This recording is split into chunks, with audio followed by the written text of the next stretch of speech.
Everyone talks about staying calm, but what happens when the ground beneath you shifts? When the people you trust betray you? When your plans fall apart? When illness, failure, or loss show up without warning? Most people panic. They fight reality, spiral in thought, or collapse under the weight of what they can't control.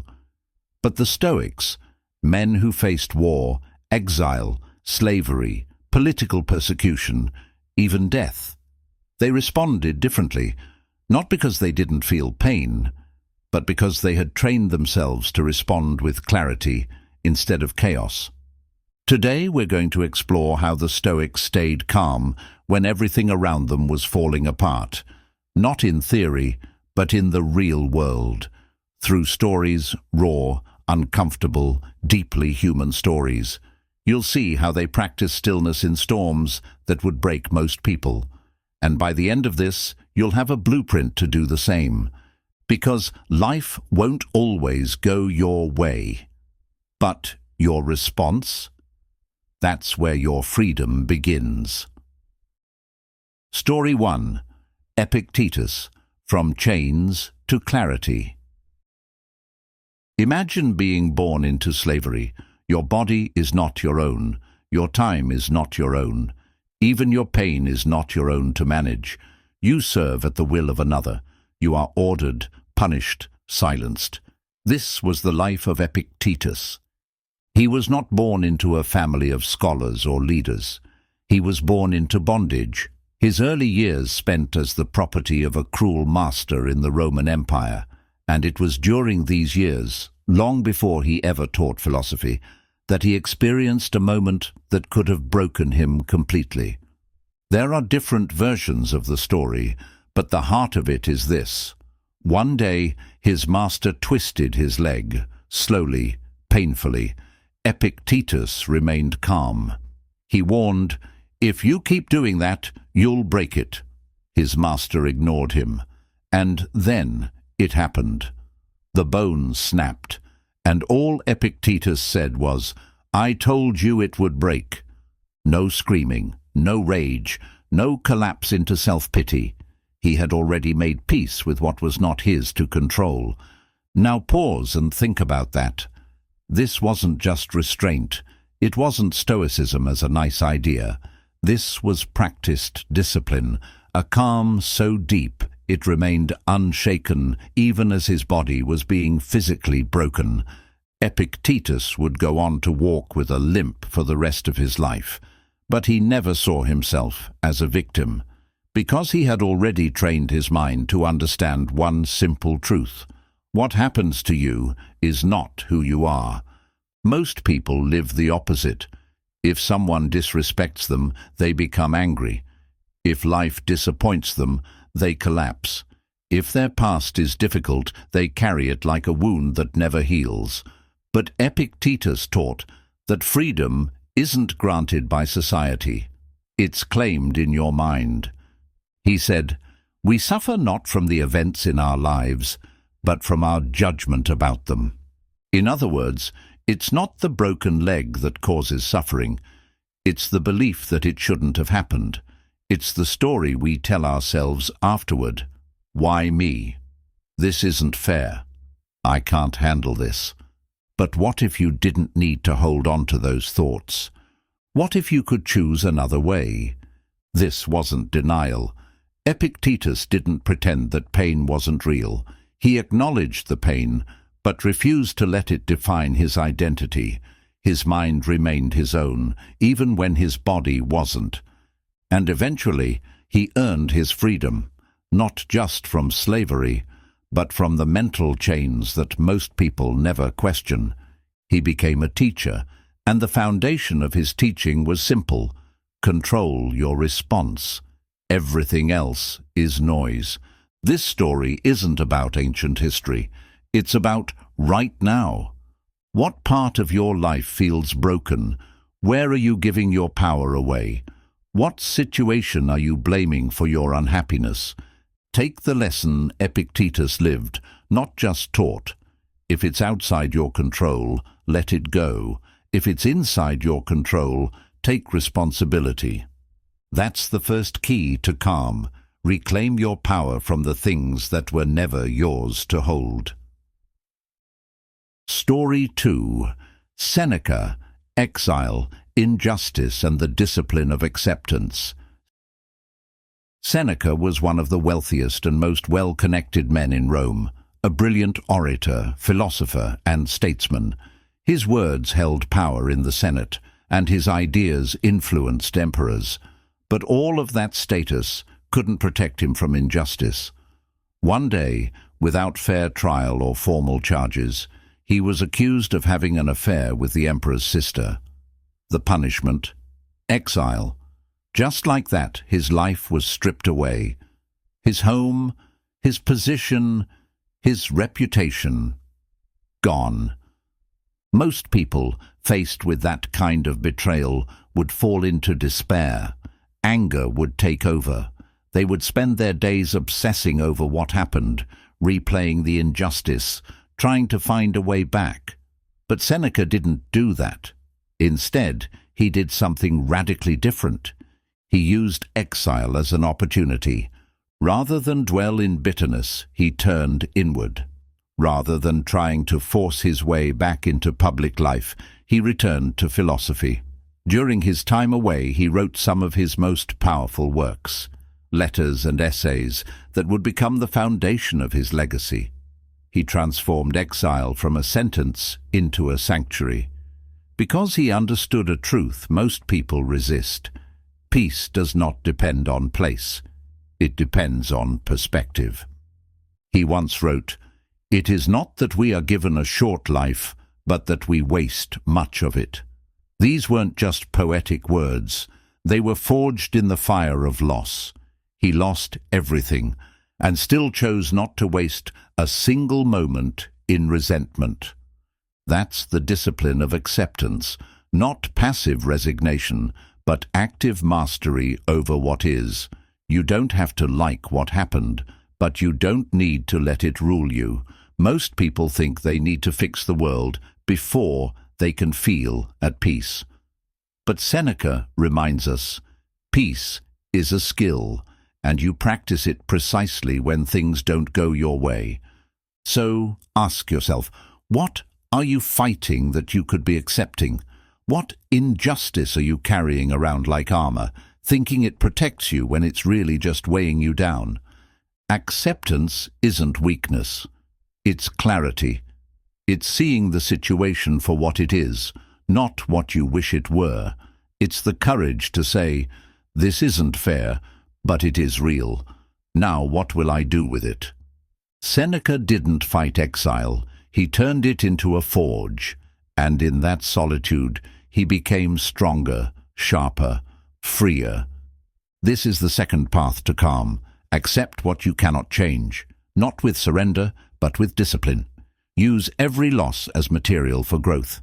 Let nothing be wasted, not even your pain. Story 3. Marcus Aurelius. Composure at the edge of collapse. Imagine leading the most powerful empire in the world while everything around you falls apart. Marcus Aurelius didn't rule Rome during a time of peace. His reign was marked by constant war, plague, betrayal, and political unrest.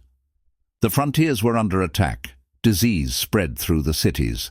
Even inside his palace, those closest to him plotted for power.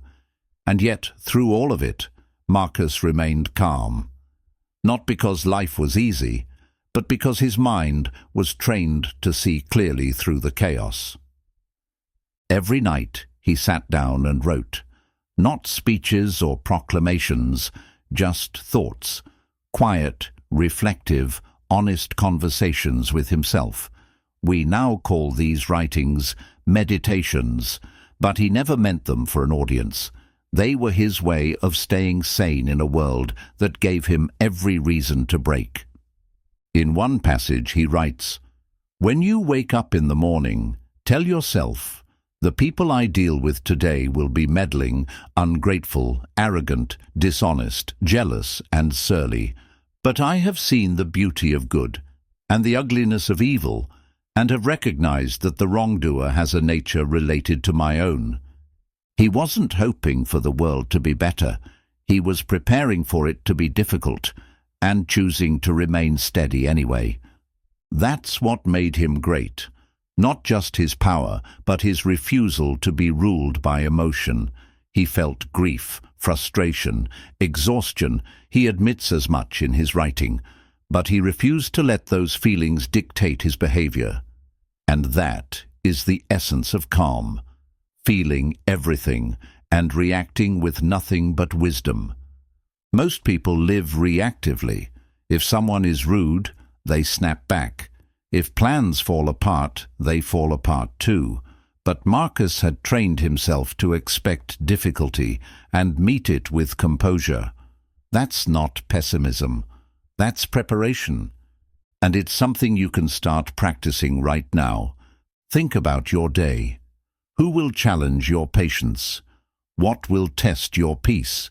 Instead of hoping everything goes smoothly, prepare yourself to remain grounded when it doesn't. That doesn't mean becoming emotionless. It means knowing your emotions aren't in charge. Marcus Aurelius could have become bitter. He could have let the weight of his crown crush him, but he chose perspective. He chose stillness, and because of that, he not only led an empire, he led himself.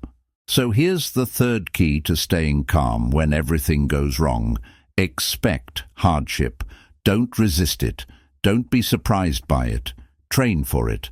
And when it arrives, respond like someone who has already rehearsed their strength. Story 4. Cato, the Unbreakable Principle. Cato the Younger wasn't a philosopher in the traditional sense. He didn't leave behind volumes of meditations or letters. He didn't teach in public squares or write essays about virtue. He lived it. Every decision, every action, every stand he took was grounded in principle, so much so that he became the embodiment of Stoic resolve. In the late days of the Roman Republic, as power began to concentrate in the hands of Julius Caesar, Cato stood against what he saw as the erosion of liberty and the rise of tyranny.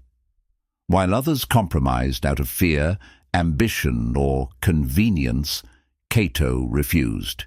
He wouldn't flatter. He wouldn't bend. He wouldn't betray what he believed, even when the cost was immense. When Caesar rose to power, Cato became one of his fiercest critics. He fought against Caesar's consolidation of control, spoke out in the Senate, and supported the Republic's defenders in the civil war that followed. But the battle didn't go in Cato's favor. Caesar's forces won. The Republic was collapsing, and Cato, faced with the prospect of living under a ruler he saw as a threat to everything he valued, made one final decision. He chose death over compromise.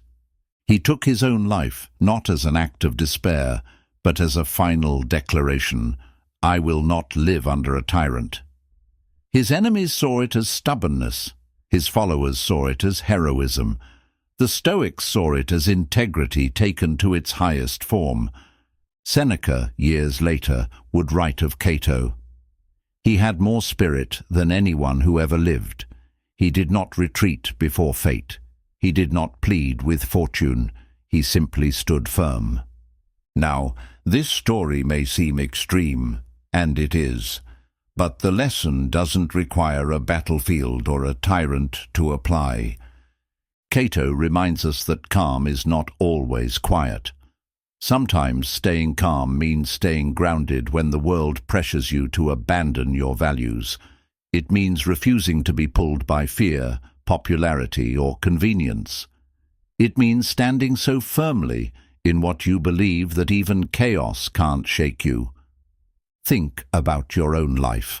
Where have you compromised, not out of wisdom, but out of fear? Where have you silenced your voice to avoid conflict? Where have you allowed your peace to depend on approval rather than principle?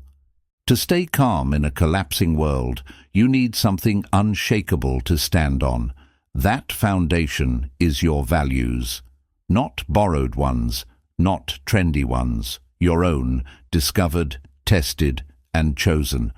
Cato's life reminds us that the deepest calm isn't found in silence. It's found in alignment. When your actions match your beliefs, you can endure almost anything because you're no longer at war with yourself. This is the fourth lesson. In moments of pressure, return to principle. When the world spins around you, let your values keep you still. Conclusion. Calm is built in the fire. These weren't abstract ideas to the Stoics. These were men who lived through war, betrayal, injustice, loss, real human suffering. And yet they built something stronger inside themselves than anything the world could break outside. Epictetus lost his freedom, and his body was broken, but not his mind. Seneca was thrown into exile by a jealous emperor, but turned it into a sanctuary of thought. Marcus Aurelius held the weight of an empire collapsing under plague and rebellion, and still returned to himself each night in quiet reflection. Cato chose death rather than live in conflict with his values. These are not stories of superhuman strength. They're stories of practiced clarity, of men who trained themselves to stop fighting what they couldn't control and to master what they could. And that's what calm really is. It's not the absence of problems. It's not pretending things don't hurt. It's the decision, repeated, refined, and lived, to respond with principle instead of panic, with focus instead of fury, with wisdom instead of noise. You don't need to face a Roman emperor to apply this. Your chaos may look different, an argument that blindsides you, a job loss that shakes your confidence, a betrayal that leaves you stunned. But the questions remain the same. What is mine to control? What is not? What would the calm version of me choose right now? If you ask those questions often enough, something begins to shift. You stop being pulled by every emotion. You stop trying to fix what isn't yours. You start building that stillness inside, the one thing that can't be taken from you. That is what the Stoics left us. Not a rigid code, but a way of being. A mindset forged in adversity and refined by discipline. So the next time life falls apart, remember this. You don't have to. The world will shake. Let it. You stay still, not because you're numb, but because you've chosen something stronger. Calm.